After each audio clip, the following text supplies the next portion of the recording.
നമസ്കാരം. മലയാളി വാർത്തയിലേക്ക് സ്വാഗതം. ഇന്ത്യൻ പ്രധാനമന്ത്രി നരേന്ദ്രമോദിക്ക് ഇന്ന് 75ാം പിറന്നാൾ.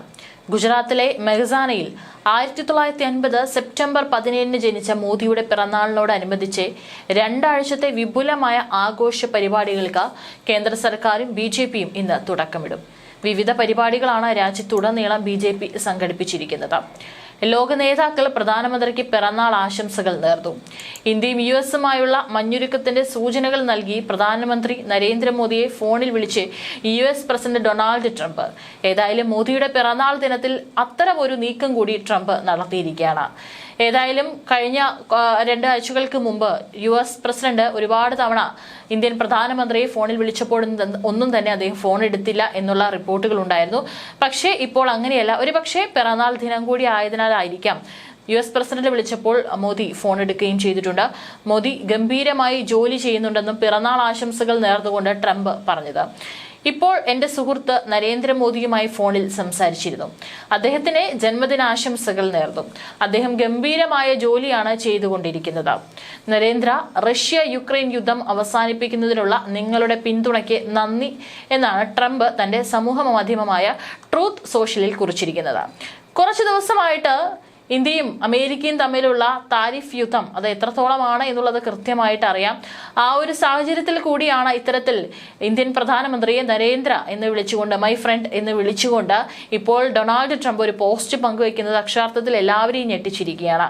ഇന്നലെ രാത്രി വരെ ഇതേ യുദ്ധം അല്ലെങ്കിൽ ഇന്ത്യക്കെതിരെ ഇതേ കർശന നിലപാട് തന്നെ സ്വീകരിച്ചിരുന്ന ട്രംപിനെ ഒറ്റ രാത്രി കൊണ്ട് എന്ത് മറിമായമാണ് സംഭവിച്ചിരിക്കുന്നത് എന്നുള്ളതാണ് എല്ലാവരും ചോദിക്കുന്നത്. ട്രംപിന് നന്ദി അറിയിച്ച് പ്രധാനമന്ത്രി സമൂഹ മാധ്യമങ്ങളിൽ ഒരു കുറിപ്പ് പങ്കുവച്ചിട്ടുണ്ട്. ട്രംപിനെ പോലെ തന്നെ ഇന്ത്യയും US-ഉം തമ്മിലുള്ള സമഗ്രവും ആഗോളവുമായ പങ്കാളിത്തത്തെ പുതിയ ഉയരത്തിലെത്തിക്കാൻ പ്രതിജ്ഞാബദ്ധനാണെന്ന് മോദി പറഞ്ഞിരുന്നു. എന്റെ സുഹൃത്ത് പ്രസിഡന്റ് ട്രംപ്, നിങ്ങളുടെ ഫോൺ കോളിനും ജന്മദിനാശംസയ്ക്കും നന്ദി. നിങ്ങളെപ്പോലെ തന്നെ ഇന്ത്യയും US-ഉം തമ്മിലുള്ള സമഗ്രവും ആഗോളവുമായ പങ്കാളിത്തത്തെ പുതിയ ഉയരത്തിലെത്തിക്കാൻ ഞാൻ പൂർണ്ണമായും പ്രതിജ്ഞാബദ്ധനാണ്. യുക്രൈൻ യുദ്ധത്തിന് സമാധാനപരമായ പരിഹാരം കാണാനുള്ള നിങ്ങളുടെ ശ്രമങ്ങളെ ഞാൻ പിന്തുണയ്ക്കുമെന്നാണ് മോദി പറഞ്ഞിരിക്കുന്നത്. റഷ്യയിൽ നിന്ന് എണ്ണ വാങ്ങുന്നതിനുള്ള പിഴയായി US ഇന്ത്യക്ക് 25% അധിക തീരുവ ചുമത്തിയതിന് പിന്നാലെ ഇരു രാജ്യങ്ങളും തമ്മിലുള്ള ബന്ധം വഷളായിരുന്നു. തീരുവ വർധനവിന് ശേഷം ആദ്യമായി ഇന്ത്യ-US വ്യാപാര ചർച്ച കഴിഞ്ഞ ദിവസം നടക്കുകയും ചെയ്തിരുന്നു. ചർച്ച ശുഭകരമെന്നായിരുന്നു ഇരു വിഭാഗത്തിന്റെയും പ്രതികരണം. ഇതിന് പിന്നാലെയാണ് മോദിയുമായുള്ള ട്രംപിന്റെ ടെലിഫോൺ സംഭാഷണം. ഇരു രാജ്യങ്ങൾ തമ്മിലുള്ള വ്യാപാര ചർച്ചകൾ ഡൽഹിയിൽ പുരോഗമിക്കുകയാണ്. US ഇന്ത്യക്ക് മേൽ 50% തീരുവ ചുമത്തിയ ശേഷം ആദ്യമായാണ് ഇരു രാജ്യങ്ങളും മുഖാമുഖം ചർച്ച നടത്തുന്നത്. ഓഗസ്റ്റ് അവസാനം നടക്കേണ്ടിയിരുന്ന ചർച്ചയാണ് തീരുവയിലുടക്കി വൈകിയത്. വ്യാപാര കരാറിൽ ഉൾപ്പെടെ ഇന്ത്യക്കും അമേരിക്കയ്ക്കും ഇടയിലെ തർക്കങ്ങൾ പരിഹരിക്കാൻ നരേന്ദ്രമോദിക്കും ഡൊണാൾഡ് ട്രംപിനും ഇടയിൽ ധാരണയായിരിക്കുന്നത്.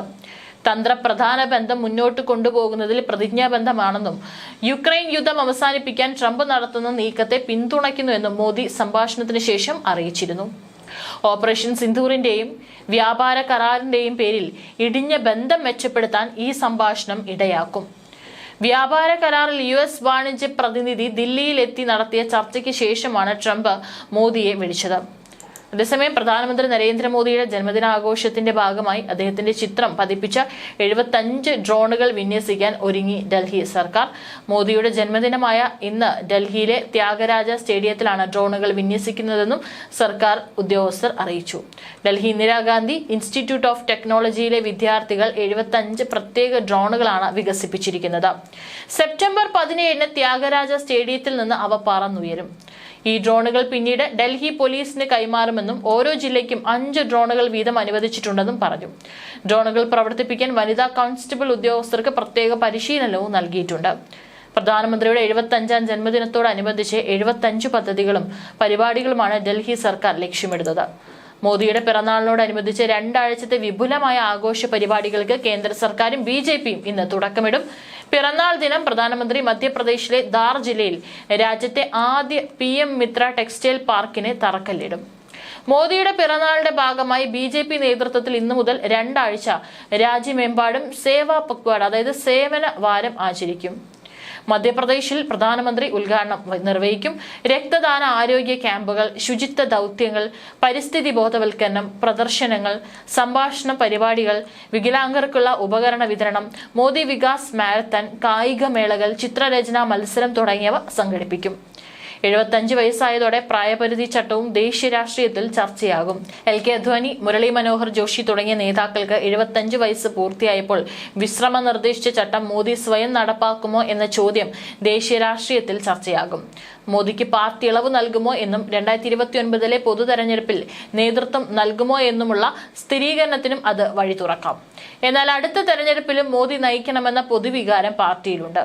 പ്രധാനമന്ത്രി നരേന്ദ്രമോദിയുടെ 75ാം ജന്മദിനത്തോടനുബന്ധിച്ച് ബുധനാഴ്ച മധ്യപ്രദേശിലെ ദറിൽ സ്വസ്ഥ നാരി സശക്ത് പരിവാർ പദ്ധതിക്കും ദേശീയ പോഷകാഹാര മാസത്തിനും തുടക്കമിടും. മറ്റു വികസന പദ്ധതികളും പ്രധാനമന്ത്രി ബുധനാഴ്ച ഉദ്ഘാടനം ചെയ്യും. രാജ്യത്തെമ്പാടുമായി 1 ലക്ഷത്തിലേറെ ആരോഗ്യ ക്യാമ്പുകൾ സംഘടിപ്പിക്കും. BJPയുടെ നേതൃത്വത്തിൽ രാജ്യമെങ്ങും രക്തദാന ക്യാമ്പുകൾ ഉണ്ടാവും.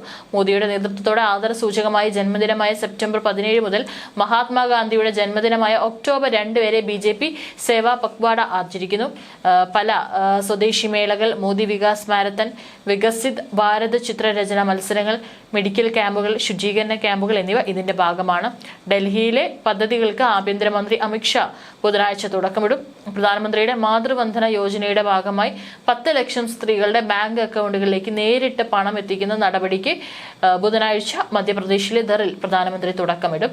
അമ്മമാരുടെയും കുട്ടികളുടെയും ആരോഗ്യത്തെക്കുറിച്ച് അവബോധം സൃഷ്ടിക്കുന്ന സുമൻ സഖി ചട്ട്ബോട്ട് പദ്ധതിക്കും പ്രധാനമന്ത്രി തുടക്കമിടും. ഏതായാലും 2 ആഴ്ചത്തോളം പല വികസന പദ്ധതികളാണ് ഏറ്റവും കൂടുതൽ ആഘോഷങ്ങൾ നടക്കുന്നുണ്ട്. അതിലുപരി അതെല്ലാം തന്നെ ഓരോ രാജ്യത്തിന്റെ വികസനത്തിന് ഏറ്റവും കൂടുതൽ പ്രാധാന്യം നൽകുന്ന പദ്ധതികളാണ് ഈ 2 ആഴ്ചയും പ്രധാനമന്ത്രി നരേന്ദ്രമോദിയുടെ പിറന്നാൾ വാരത്തോടനുബന്ധിച്ച് നടക്കാൻ പോകുന്നത്. അതേസമയം തന്നെ ഇന്ത്യ-US ചർച്ചകൾ ഡൽഹിയിൽ പുരോഗമിക്കുകയാണ്. ഇന്നലെ അടക്കം ട്രംപ് അദ്ദേഹത്തെ ഫോണിൽ വിളിച്ചതും നരേന്ദ്രമോദി തിരിച്ച് ഫോണിൽ സംസാരിച്ചതൊക്കെ തന്നെ ഒരു ശുഭ സൂചനയാണ്. ഒരുപക്ഷെ ചർച്ചകൾ പുരോഗമിക്കുമ്പോൾ അതിന്റെ അവസാനം ഒരു മഞ്ഞുരുകലിനുള്ള എല്ലാ സാധ്യതയും മുൻപിൽ കാണുന്നുണ്ട്.